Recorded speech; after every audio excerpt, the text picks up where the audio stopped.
the rest of the panel, very experienced gentlemen in various areas of game design. And the panel is about game design in the age of mobile, online, optimization, ARPU numbers, and everything else. And whether, they help the quality, they hinder the quality, what do you do as a designer from a design standpoint? What can you do with these games? Where's the future of these games? I'm going to let yourself introduce yourselves, so I don't do anything wrong, because there's so many people that change companies, I never know their right title. So start with Tom. Okay, hello, I'm Tom from Honeytracks, from Munich. We are a game analytics company, and of course our credo is a little bit like creativity is fantastic. It's of course the base of all game, but of course you have to know your numbers. So game design by numbers is something definitely you would want to have today, or you have to consider today in your game design. Right. So my name is Teut Weidemann. Is mine on? No. Yeah. No? Hello? Yeah. No? No? No. Okay, that's Teut Weidemann, I'm translating. My name is Teut Weidemann. I'm Senior Online Game Supervisor at Ubisoft Byte. We're working on 4 online titles right now, and we have the classic approach that we're actually using our existing IPs to convert them into the best browser games of the year. Okay, for those in the back who didn't get it because his mic isn't on, he's Teut Weidemann, he's working for Ubisoft, and they're doing their old IPs or the established IPs and do great browser games from them.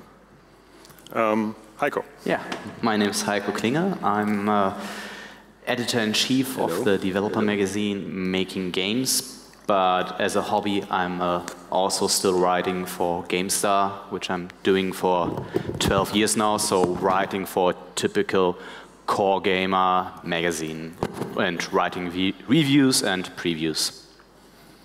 Yeah, my name is Szymanski. I'm the CMO of Stryking Entertainment. We are a publisher and developer of online games. Our first project is Auto Club Revolution, which we co-publish in the German-speaking countries. Right. Since most of these gentlemen already had a presentation, you probably know what their area of expertise is. I'm going to start with Heiko. Your GameStar readers hate online games. Why is that? No, they don't have online free-to-play online games. Free-to-play games. Free-to-play. Yes. They hate free-to-play games. Let's put it this way. Why is that? Do you see that changing anyway soon? I think there's a bit of a paradigm shift, because a lot of classical subscription model games now turn into free-to-play games, and they're somehow spearheading this mind shift. I mean, a lot of the Rings and or Age of Conan. But the interesting thing is, I think those readers are not stupid. If GameStar readers tell free-to-play games of BigPoint are crap, BigPoint has something to should think about that. Because they don't say that about League of Legends, and they don't say that about World of Tanks. These are 2 games that came out with a free-to-play model with items and microtransactions, who were right from the beginning very well received by the core gamer audience. And this was very interesting for us to see, because it's not about, they don't hate every single free-to-play game, they hate certain types of free-to-play games and certain types of free-to-play game mechanics. And I think this is something the free-to-play industry should definitely think about. Is it just to put another perspective on that? League of Legends and World of Tanks, as you could call them, are clearly core games. I mean, they are very in the sense of that they are 3D. Even the League of Legends asymmetric, but still 3D. They've got very high graphical values, and the gameplay consists of something that is quite similar to what a traditional core game would also offer. I mean, League of Legends is a Dota clone, and well, World of Tanks is Counter-Strike with tanks. Exactly, and World of Tanks is a very slow Counter-Strike for elderly people. Yes, no, I won't say that, because I mean, Drakensang Online is also a core game. I mean, a lot of BigPoint games, or Travian is a core game. I mean, I wouldn't say that. I think that the major problems that core gamer have with free-to-play games, if these games have some sort of payment border. Still, a lot of games, and sorry, nobody from BigPoint is here, but I would say it anyway. Drakensang Online is a perfect example where you can have 2 weeks of fun, which is pretty good for a free-to-play game, but then you will definitely run against the wall. So, and you won't be able to have fun with that game anymore without paying. It's just basically not possible, in my opinion. Yeah. So that's the famous payment wall. The payment wall. May I jump in? We are confusing a lot of things here. The first thing is that we are talking about free-to-play games and core gamers. First fact, free-to-play is a business model. It's not a game genre. Okay, so free-to-play can actually be on a single-player game. There are single-player games in the App Store which are really successful, and it's a free-to-play business model. First thing. Core gamers play a certain type of game. They like that. If you take League of Legends, their core audience is younger than 25. Our core audience is older than 35. So, two different groups, two different game genres. Both of them work. So all of them, if the League of Legends players don't like big point games, that's not necessarily a bad thing, right? So now you claim that Drakensang actually has a payment wall, maybe for you, but there's one thing which I call fair play. Fair play means that I can earn the premium currency other people buy in the game by just playing. And Drakensang offers that. It's one of the key success factors Big Point has. It's one of the things many games out there don't do, and this is a big mistake. A non-paying customer can play the game and grind, basically, which is a negative thing, I know, but basically grind the premium currency to actually afford a pay item here and there. And that's key to success. And this is one of the key messages you have to put out there, that a fair play system basically should have that feature. I wish there was a quality seal, fair play, on these games. I wish we had that. I think that's not, you're completely right, that the problem is, it's still no use that you are able to earn this currency. If you, in the beginning of the game, you have to grind to get something, but there is, at least in my opinion, and in the opinion of a lot of our consumers, in Drakensang Online, there is a payment wall, because it's just not, you need hours and weeks to get an item with grinding, and before, there's a huge gap that's suddenly there. Before you needed perhaps 1 hour, 2 hours to get an item you want, and suddenly there's a 1 or 2 week. I give you a fact of life. Okay. You have to grind at least 10 years in your job to afford a Ferrari. Yeah, that's right. I'm sorry. Yeah. But we're still talking about games and not about cars. That is an interesting point, because in a game that I've paid in advance, I get the Ferrari within 2 weeks. So is it a matter of expectations that's been built by core gamers? You don't necessarily get a Ferrari in 2 weeks. You might also get a Volkswagen, and you might hate it, because simply you don't know if the game is good. I know. We are amongst friends. We don't need to defend free-to-play games against the pay model. Obviously, yes, for a paid game, it might be crap. You paid 50 up in advance, and then you're very unhappy, or you only played for 6 hours. It's great, but after that, there's no use. So that's not an issue. But for me, it's interesting to see where these core gamers come from. They don't, as you said, they don't necessarily hate the business model. They don't necessarily even hate the graphics or anything. It's not anymore about that. It's not about crappy graphics versus good graphics. There is the same crappy graphics, good graphics discussion on paid games. Is it a matter of expectations that core gamers, the way core games are built is that there is sort of a constant influx of a positive reinforcement for the player, and there is a goal that's clearly reachable within 6 hours, 8 hours, 20 hours, 40 hours. Rare games ever offer any more than 40 hours these days. It used to be 100 hours, but now it's less. And they expect to reach the goal until then, whereas free-to-play games live by the fact that there is another goal further on the horizon, potentially for 3 months. If you want a 3 months player lifetime, you need to give them goals for 3 months. 4 years, I hope. Or 4 years, and these Ferraris that are like, let's take the Ferrari as an example, like the best thing you can get in the game, are so much further away that free-to-play gamers need a much higher frustration resistance than core gamers would, and the core gamers just don't have that. They don't like to be frustrated. They don't. The funny thing is that these gamers buy Halo 4 because they know what to expect, which comes out like in, I don't know, 2 weeks or something. And they shell out €60. Before that, they paid €350 for the Xbox, and they have their Plasma, whatever, 1 meter screen at home. They paid like €1,000 for that. They don't complain about that. But then we give them a game for free, and they complain, I don't want to pay €1 for that item. This is the very human thing, right? That you have an entertainment for free, and suddenly like, what do you mean I have to pay to get this? This is a very strange thing, but also it's a human behavior, which is I can't understand it. That's why I really heavily defend the free-to-play model. But of course, there is a thing like a very civil monetization method, and there's a really aggressive monetization method. And there's a lot of room in between. There are games which pop up every 5 seconds, something like, oh, buy this. Oh, you just tended a chicken. Listen here, here's a chicken you don't need to tend. You know, tons of stuff. And that's why Zynga has this bad reputation, because they're really aggressive about that stuff. But their conversion rate is one of the worst in the industry. So guess what? When you're really civil about your monetization, really fair, your conversion rate actually is higher than the industry. But this is a key learning everybody has to learn for themselves, because we are in a really new industry. It's 5 years old. This is really new in our case, right? But there's no free-to-play for dummies on the shelf. There's none. One thing I have to clarify, because it was probably misunderstood. What I don't criticize at Drakensang is that you have to pay something. The problem which I had with Drakensang was that I couldn't progress in the game anymore without investing money. It's completely fair if there's an item set which is awesome and I want to have it now and it's €5, I have to think about it. Do I want to buy it or do I not?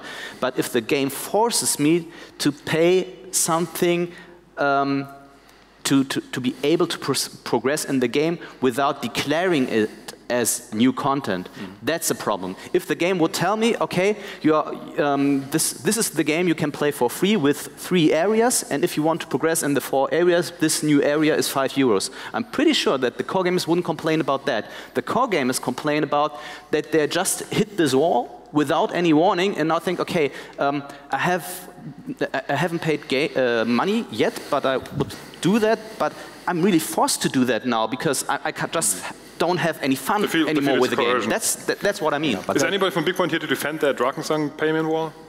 Oh, actually, I really love that game for 2 weeks. That's a lot of fun. Tom, let's because you're the statistics guy in our little round here. Is it just about being more subtle with a payment wall? Is that the issue? Like, if you look at World of Tanks and League of Legends, they've got very simple monetization models. They don't even know most of the they don't even need most of the funneling and at which stage, at what level, what game session is important for us. They give you a very clear choice, and it's the same choice all over the game. And League of Legends particularly has a model that doesn't even have to do anything with sort of selling you an advantage later on in the game when it's certainly difficult. And they perform very well. I mean, obviously, other games that have a different model perform very well as well. But is it really? Are we doing too much mumbo jumbo with all our numbers, and it's maybe too much already? Well, actually, I mean, it's all about the fun of a game. If somebody loves the game, if you have like a fan base, if you can reach people that they really enjoy playing the game, then they will spend their resources. And the resources is either time or is money, or both of that, And sometimes at the beginning I heard that quite often something like, oh, it's not fair, if you have to pay something and the other don't pay, then that's not fair or something. And I say, hey, come on, is it fair that you have money, somebody doesn't, and the other guy maybe, who's a younger guy, has money, has time but no money, so he invests more of his time to get the same thing that you could buy immediately and have the bigger gun, the faster car, the Ferrari, whatever it is, and so on.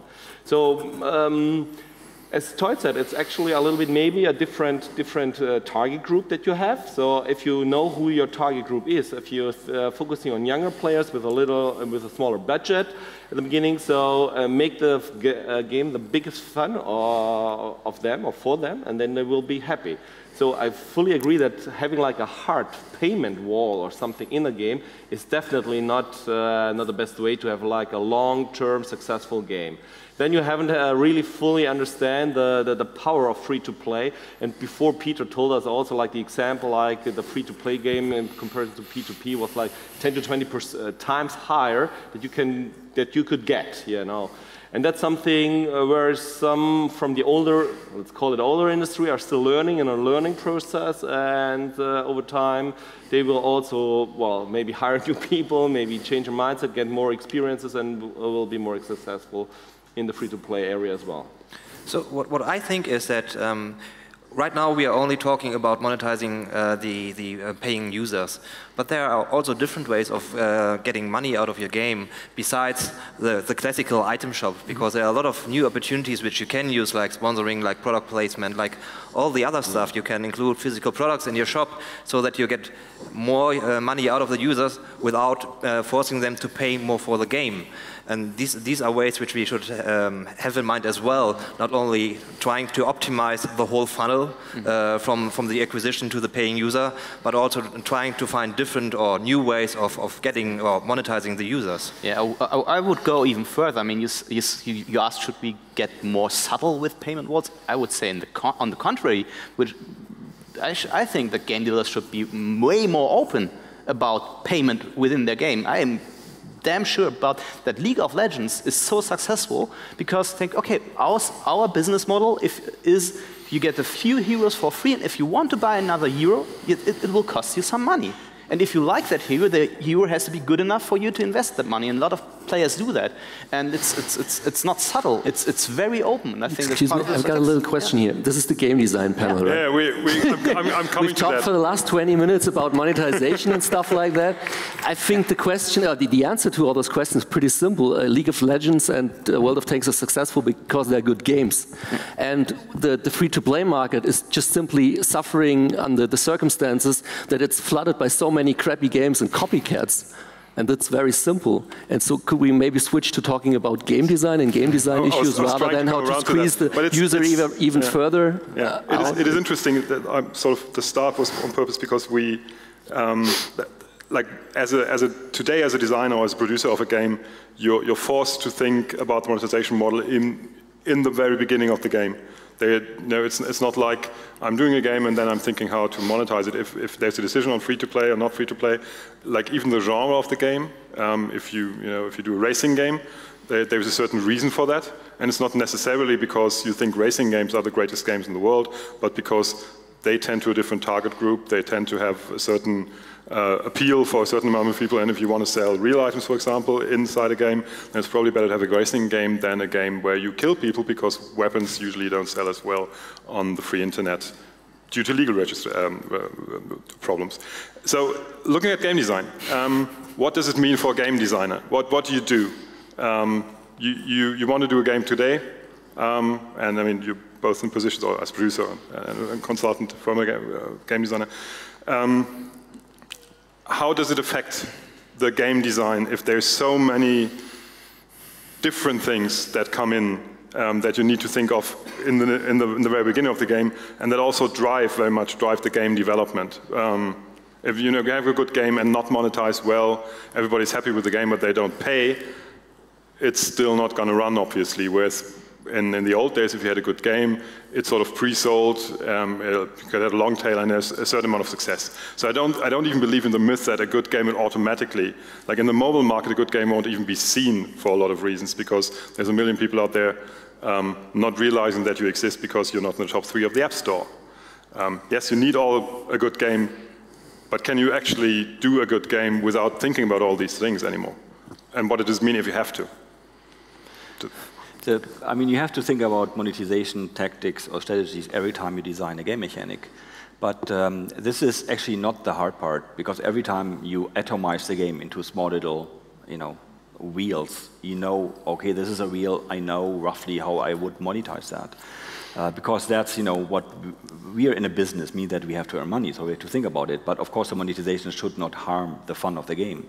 What's more important, and that's a little bit more dramatic for game designers, is that when you have a successful game, and we all hope that we do successful games, these damn online games live for 5 to 10 years minimum. I mean, look at Travian. It's like, how old is it? 8 years now? 7 years Dark Orbit. It's, Settlers now 2 years since a month, and it will live for another 8 years. Meaning that every game design decision we do has an influence over the next years to come. So designers have to start thinking in systems, in game mechanic systems, and no longer in cool features. It actually doesn't matter what features you put into a game anymore. It's basically the systems and how you meaningfully connect these. This seems abstract, but it's really important, because when you do design decisions which actually block a design decision in 2 years, you're in deep shit.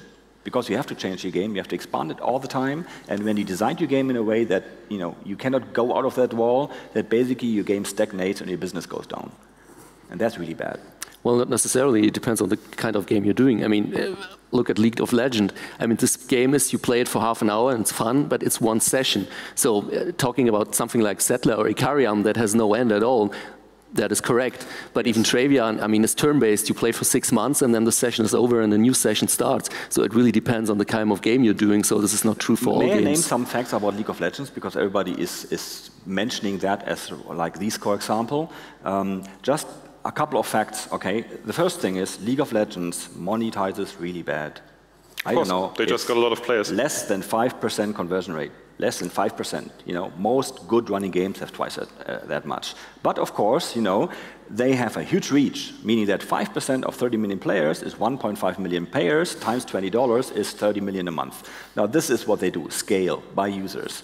The second thing is that whenever they introduce a new hero to buy, which paying users actually buy, it's overpowered. And then you're having fun for 2 weeks until they patch it and then it's gone. So this is actually a very aggressive cheating to paying players. Look here, superhero, Superman. And then you play it for 2 weeks and after that it's actually no longer Superman.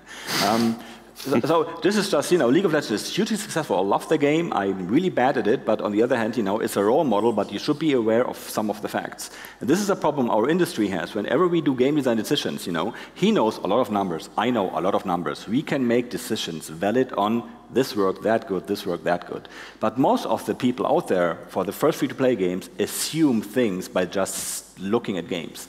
They think Bejeweled Blitz is the most successful game on Facebook, but it's not. They look at League of Legends and say this, they have like half of the players pay. It's not. And then you get whitewashed by the marketing data. There's a game which claims 100 million players. No, they have registrations.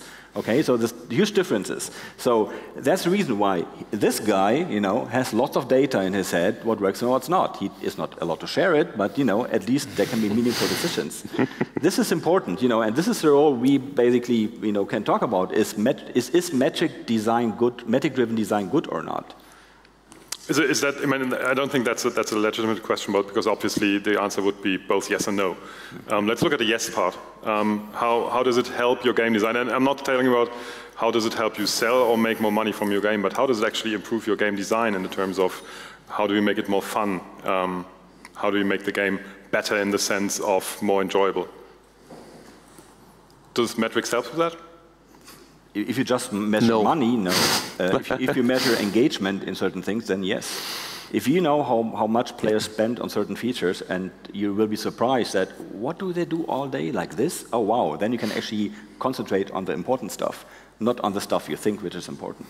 It's not all about money, it's also about user engagement. Yeah, and I think that was, I don't know what his presentation was. He was talking, was also a data guy yesterday, was talking about player-driven data and game analytics. And tailoring the game to a certain player style. I think that's really an important trend and an important issue. This is a personal example. I was playing Monster World from Wuga in the beta, and I loved it that I could choose my avatar, so choose which monster I would like to play. Then the game was going open beta, and this choose your personal avatar was gone, and had this ugly monster, which I just didn't want to play it. So I quit it, and I asked the game designer, why did you take it out? And he said, yeah, because we found out that we have a much better much more people go to the next step if you don't have that screen. So and I was saying, yeah, okay, 70% of the world is stupid. Sorry. But that's really one thing. This is always the danger of this data-driven. It may be that it's successful. It is, but still, I think we shouldn't forget about game design and having a lot of different audiences, and perhaps this player-driven and personalizing your game to different players. They do A/B testing. Why not keep it? And is it catering to the lowest common denominator? Tom, does data sort of create an effect where you tend to average out, and you say, okay, if 30% of the people prefer this, I'm going to go with the highest percentage, leaving out the other 10, 12%? Because I've seen that some of the games that everybody thinks are or shouldn't work, that that's stupid, they break all the rules. Especially because they break all the rules, sometimes they are at least moderately successful. And we're not talking about million. Minecraft comes to mind, but there's a rare. I think that's a very rare example. But a lot of games or game designs tend to go, fuck that. I'm just going to do something else, and they find their players just because they do something else. Is that a danger in staring at the data all the time, that you're using something that is just sort of the broadest approach? And then really doesn't please anybody at all, particularly? Basically the whole topic is a little bit more complex. I mean, if you just stare at data as you're saying, and so, then you might really get to the wrong conclusion, or to not to anyone, to any conclusion.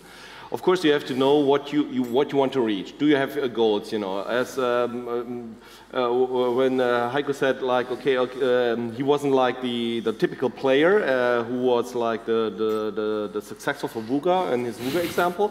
So maybe that wasn't such a big surprise to me, but but Vuga knows a lot of the numbers. That they're not a customer of mine, but they have a lot of very interesting presentations out there, and how they really make data-driven design, and they're very, very successful with that.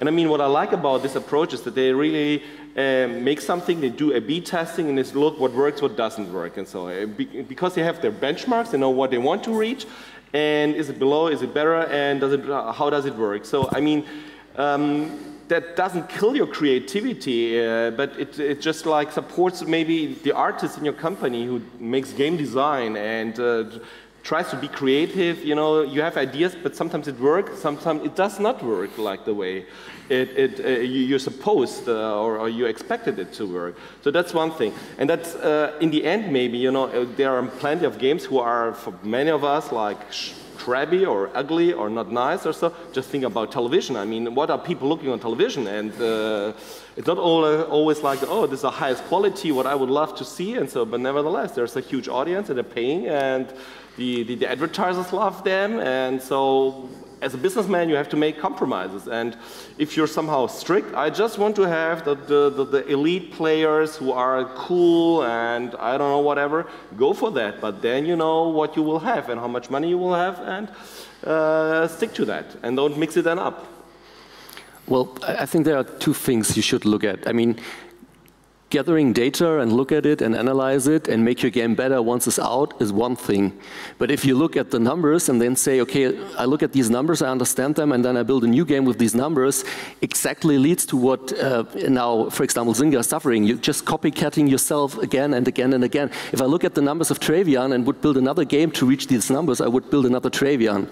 That's stupid. I mean, you don't get any new game ideas or stuff like that if you just look at the numbers. That's a good thing, because you can never do a sequel to a successful game. Yep. In the online world, you mean? In that sense? Because it's much better to improve your existing game than to do a new one. So why did Zynga do Farmville and Cityville too? Well, and everybody who copies them has a 2% conversion rate and is in trouble. I mean, guess what? It's a totally metric-driven design. There's no creativity, nothing new. I know that I play Farmville too. I think it's a really excellent game, and their success is really high. But I bet once the business guys come in and copy-paste their business model into the Farmville 2, it will be the same crap they had before, and then it will go down again. So what you say, I mean, that's an interesting example, because Zynga obviously had a very successful metrics-driven design, and they had basically only the metrics-driven design, as long as very successful marketing, they're also metrics-driven. And they managed to repeat that for a time, but then they sort of educated their own users to hate their own game. And then they got more aggressive in trying to even to save their conversion rate, and then they got more aggressive in pushing users into doing something. Yeah. And they're ripping off paying customers. They basically lie to paying customers. So what happens if I pay for Farmville 2 and he doesn't, and we're exactly at the same level? I get an offer, he get an offer. My offer is always worse because they know I already paid. That's what they do. That's really evil. The other thing, and this is a danger I would just want to drop in, because this is exactly what's happening in Zynga. Before free-to-play and metric-driven stuff, the managers of game companies mostly didn't understand why games sell. It was a it was a mythical art. Game designers, whatever, But magic. that was an arcane art, yeah, famously game designers. We all know this. We heard role-playing games don't sell. They were wrong. We heard zombies don't sell. They were wrong. We heard Western games don't sell. I actually said that, and we were wrong. But the metric-driven games now make it transparent to managers what game component works and what doesn't. And they can enforce, copy-paste this game element into games. And this is really dangerous. And this is a trend you see in a lot of games. I get requests by managers, I have seen this in this game, we want to put this into Settlers. No sense whatsoever. If it fits, same target audience, same genre, it doesn't matter. I have seen this works. I said, oh yes, this is a national trend. It's too transparent to people who might not understand the whole picture. And this is really a danger to the art of game design. And this might ruin companies, like it currently does with Zynga, because the decision to ruin the game is not the game designers. They're good. They have a really good game designers there with 10 years plus experience, million sellers on consoles, who did, like the Farmville 2 designer did some horror game he did, million sold on PlayStation 3. And I bet that as soon, now that the success is there, the monetization guys come in and ruin the experience. And this is dangerous for basically the craft what was game design. I mean, and one other point I think that's important to see. And Richard Bartle brings us all back to Richard Bartle. I mean, you also said that we are educating our own audience, and I mean, it's great that Zynga brought in so many new players, and so, but they learn how to play games, and they slowly learn what is good at a game and what is bad at a game. Yeah. So the expectations rise, and that's why we have this huge mid-core gaming trend at the moment. Or this, I mean, if you take a look at the Clash of Clans, it's a core game basically, yes. And or if you take a look at this racing game from Natural Motion, it's also, I mean, it's also mid-core, casual, but still it's a very honest game and for adults. And there will always be a casual audience, but all these casual players will eventually want more and will want deeper experiences with the games, and I think we have to take a look at that. Although I don't like the word casual, because the thing is that one thing I love on Zynga is the training of new players, and they actually train players what progression levels are. I mean, my mom now knows what a level is, which is totally cool. Which, I can make levels now in every game. Before social games, levels were exclusively bound to role-playing games, and it was a hardcore mechanic. Now even shooters have levels, which is cool, which is good. So, and progression is really important for free-to-play, really important. Does it, I mean, obviously we've seen that Teut's life has been changed because he's getting requests from managers to do stupid stuff, whereas before they were just asking him to do a really great game, somehow magically conjured up. Ralf, is it in your experience? I mean, you've seen a couple of companies in recent years. A lot of the free-to-play game companies had trouble in copying their own success, not let alone somebody else's success. Yes, on the easy side, you could say, well, they all did the same game again and again, and obviously nobody wanted that. But I don't think it's that easy. I mean, they're very intelligent people trying very hard. I think there's a different reason for that. I just think there is a market saturation. And if you take a game like Travian and people play it for 7 years, they don't play another game. Why should they? So they're stuck to Travian, and if they like it, they play it for several years. So you can't release another 1,000 free-to-play browser game strategy titles within that period, because you won't get that many new users. Yeah, that is one of the big problems. I once made a list of Travian clones, and at 100 I actually stopped looking. It's all copy-paste. Yeah. But is it, I mean, okay, so what are we saying then? I mean, for the same reason, is the fact that free-to-play games go on forever sort of destroying their own market then? Because obviously paid games do sequels all the time, and you could also almost say like most of the successful titles or successful titles in the recent years are mostly sequels. I mean, there was a time when no big company dared to bring out a #1 of anything, and that changed to a degree. But I mean, they don't play the same game over and over again, or do they? I wouldn't say that the difference is that big anymore. I mean, if you take a look at that, the newest core gamer AAA trend is the season passes. And there's no big difference between a season pass and a free-to-play system. I mean, it's just about content. They just buy more content for 1 year. 1 year for a AAA box game because they want to keep their customers. It's also about retention and keeping their customers in the game. It's a free-to-play business model actually influences their AAA. Assassin's Creed 3 has microtransactions in that. if you want to progress faster in the game. Sorry. That's a good game. Yeah. We know the thing for the sequel is less risk, right? I have Call of Duty and it's a million seller, so if I do another Call of Duty and I don't do big mistakes, I have a million seller. That's one of the major reasons. Making a really new IP is really risky these days and really hard. And we know because Ubisoft is one of the rare companies who actually does that a lot, launching new IPs. We have the hit of the show E3, which is Watch Dogs. And everybody like, oh my God, this is cool. And it's risky to do this, you know, and we have a lot more to show like that. There's a new video for Watch Dogs now online today, so take a look at this. I have to do this, I'm paid for this. And Ubisoft is now an official sponsor of the Browser Games Forum because you usually have to pay to say things like that on forum. I don't say this, but you know, but on the other thing, risk means that even in free-to-play, it's risky to do something really new. And this is what I'm saying. When you're growing a company like BigPoint or Travian, you have a successful business model, and you try to replicate this business model into your other games. The business model of BigPoint was vastly different to the business model of Gameforge, which was already different to Travian. So all of them had their own and had difficulties, let's say, adapting the others. So BigPoint is one of the lucky companies now who have the core games like Dark Orbit, Darkensang. They have their IP games like Battlestar Galactica, which is basically, you know, getting the CPL down.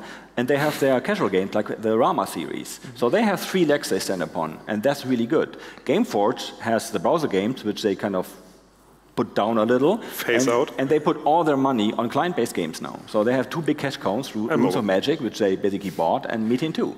And this is the problem they have. They understand their business model, but that doesn't mean this is the only one which works. There are other monetization methods and game designs which work as well. So from trying to get to the game design perspective and remembering Ralf's admonishments that we don't, what does it mean for game design? Basically what you guys have been saying is, A, you can't do a sequel to a successful game in the free-to-play area because the business model are unique. B, it's very hard to try something new because there's a big risk involved. As a game designer, I'm you know, wanting to do a new free-to-play game, what do? I mean, do I look at metrics of other games? They are not really applicable. Do I build my own metrics? Yes, I have to, but on the other hand, before that I have to have an idea for something new. How do I approach that?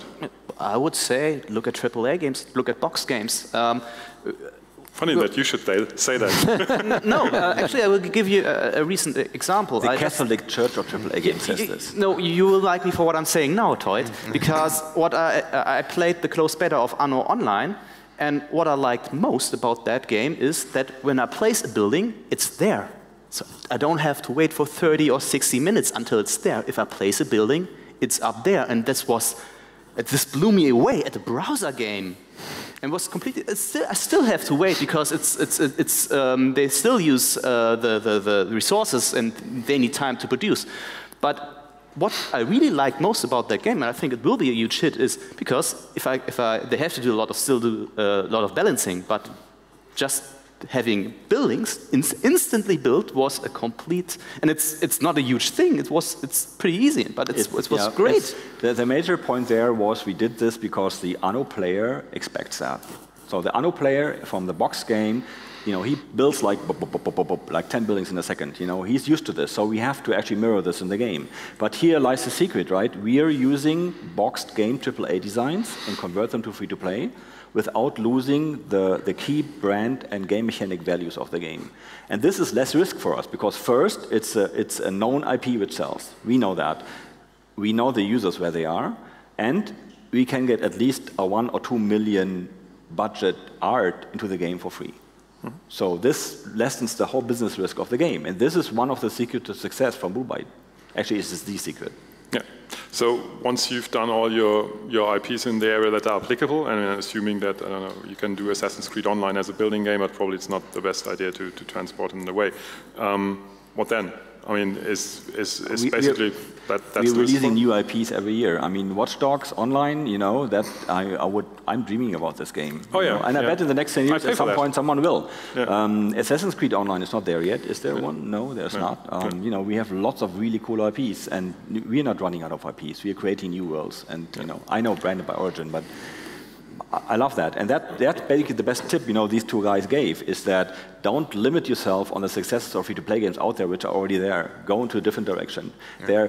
And I totally disagree with your statement about market saturation. There's a situation in strategy games. Yes, don't touch this genre; it's overcrowded. But there's so many games out there. Absolutely agree. Yeah. Which are not free-to-play. I mean, tycoons. I mean, is there a land simulator tycoon free-to-play out there? No. Roller coaster tycoon. Actually, I saw that. Bit Composer does a roller coaster tycoon online. No, world is waiting for this huge market. There are tons of opportunities out there, for free-to-play. It's you just have to look into another direction. Don't look at Zynga and Big Point. Look there. Yeah.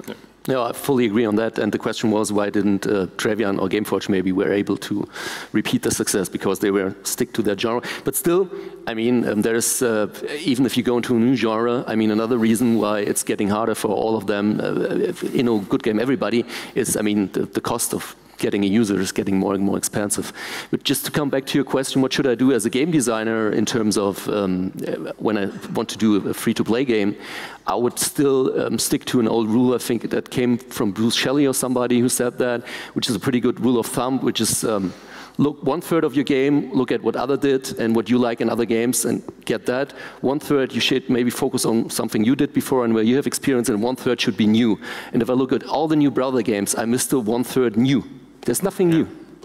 Where's the new cool stuff in any free-to-play game that's out there recently? And it's even on that platform as well. I don't play any free-to-play iOS games anymore. I just go to the store and check out what's a new game that's at least $3.99. That's for me a seal of quality.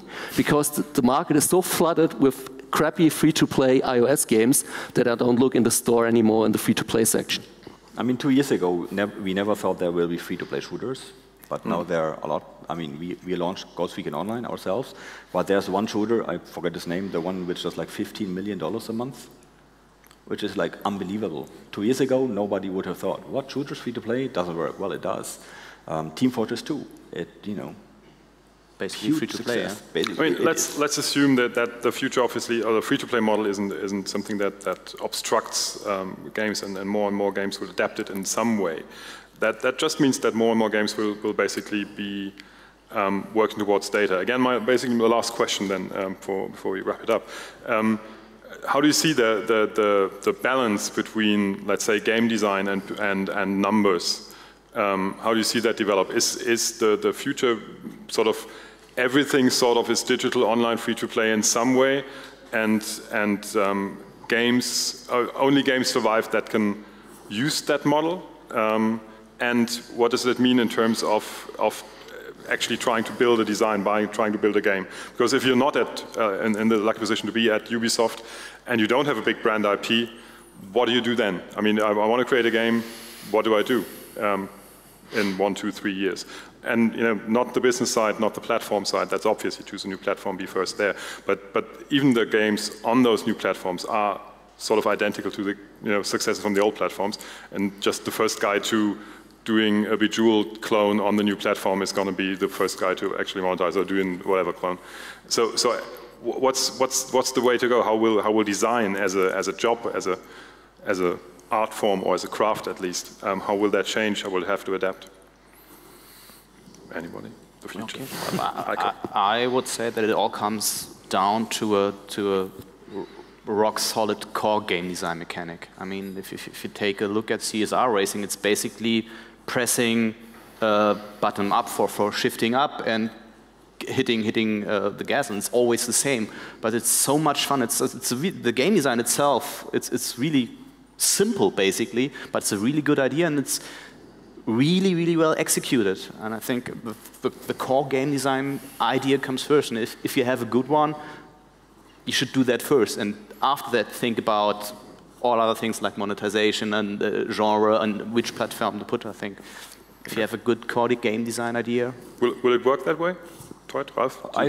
I think that numbers will play less and less role. We are currently in a process of learning curve, meaning that most designers don't know what works and what doesn't in online games. So the numbers tell them, and as soon as they know that, they no longer need the numbers. So in 5 to 10 years, when everybody's educated, we basically just kind of, oh, I know this works. We just look at the numbers. Okay, I did no mistake. It's okay. That's basically what's happening. Currently, most designers don't know it. That's the reason why metric numbers have this huge impact. This is one thing. The other thing, which I think which is really important, and you basically stated it, is play these damn successful games and live them. Live online, because otherwise you don't understand at all what online games are all about. That's my biggest tip. Ralf, you agree? I agree, and I would also add, and this is another reason why I personally think that games like World of Tanks or League of Legends are so successful compared to other games. Most of the free-to-play games, for whatever reason, I don't get emotionally involved anymore. They don't tell any kind of story. I mean, League of Legends does not tell a story, but it tells a story in terms of when you play it. There are so many things that you start to talking to other players and you talk to your friends somewhere on the schoolyard or whatever. And most of the other games, they just miss the emotional component. And I think this is something that should go back into the games. That can be something like with storytelling, but also it can be a good matchmaking service and all these kinds of stuff that gives the player something to talk about with their friends. And this is what I miss in most games. I just play them and, well, lame, forget about it, skip it. Tom, maybe for you the question from the other way around. Do you see data? I mean, currently, as you see, we are very much in awe of data because it's a wondrous thing to us, you know, all that data, and that tells us the truth about what we always thought our players would do, and then they didn't, and we didn't understand why.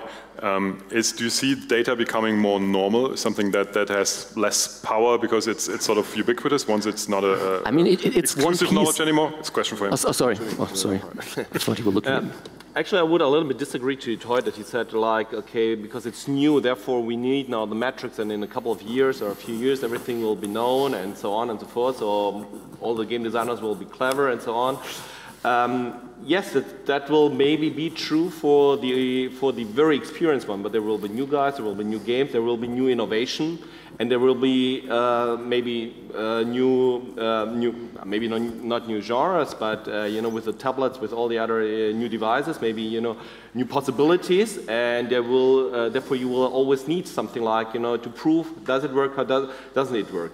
For sure, metrics alone will never make a bad game a good game. That's for sure. But they will maybe tell something like, okay, my idea was wrong that I had, so I should not follow up anymore and put good money back to bad, to already burned money, something like that. But I'm very sure that, like, and another point, you know, you were all talking about the very successful companies and how they are having troubling on getting getting new ideas, new successful games, and actually that's a very typical for any industry of successful companies who are in the innovation gap, you know, in the trap. So if you have something what's working, and then you're in the product life cycle, and then you have the feeling now you're over the top, and you have to innovate again. You have to do something new, and that's the most difficult thing to do. And I mean, Apple is facing something similar. Where is the new innovation coming from? Is everybody expects a lot of them, and now they're starting to compete also on numbers and getting more and more normal. And that's nothing where the numbers are the reason for that, because you look at the numbers, therefore you're not innovative anymore. No, that's wrong. Basically, you have a big company, you are successful, and you're a victim of your own success to stay hungry, to stay something like to innovate, to try something new.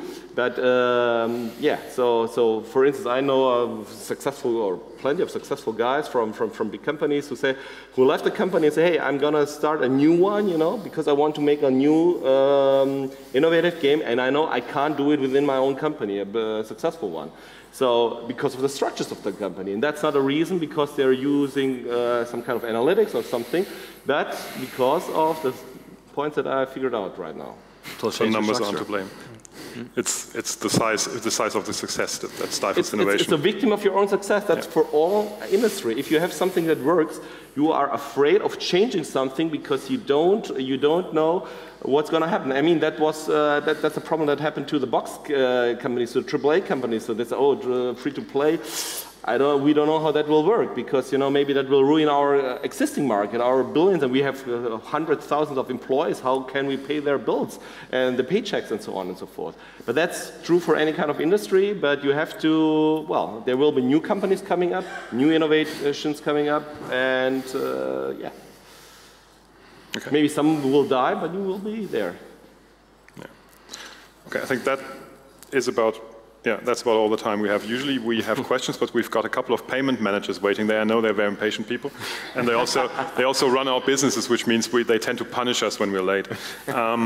So I would suggest if you have questions to these gentlemen, you see there's a lot of wisdom up on the panel, please go ahead, address them afterwards. I'm sure they're happy to help. And I would heartily recommend you stay for the next panel, because these are the guys that know the truth about the stuff that we think we talk about. So yeah, Mark, people come here. Thank you.